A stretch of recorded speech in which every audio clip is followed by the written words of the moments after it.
Hey guys, and welcome to the channel. In this one I will show you how to connect WhatsApp to N8N. So firstly, just type in WhatsApp API key and go to this link, Meta for developers.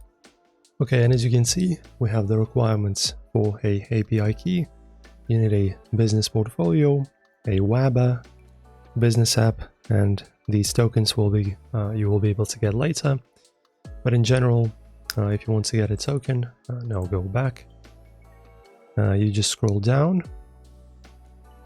and as you can see, this is our guide.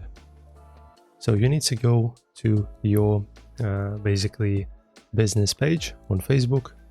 Okay, and now you just go to the settings, system users. Now press on add. After that, as you can see, you can just create a system user. Okay, accept this.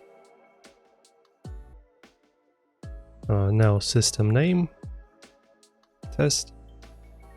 For example, it's going to be admin, create. As you can see, I need to be a part of the business. So anyway, Facebook is frustrating. So you just press on add a system user.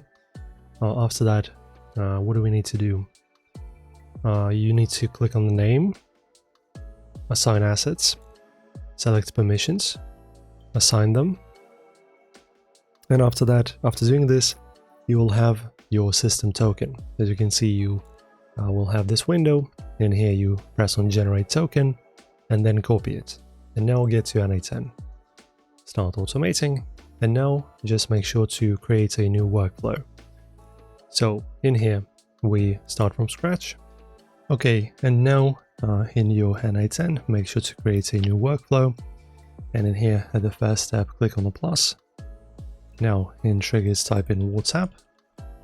Choose WhatsAppable or what's able, and install the node. Okay, installed. And now we have actions. Send WhatsApp message. In here, under the credential, create new, and in here basically just insert your API key. After that, just press on save, and then you can just go back.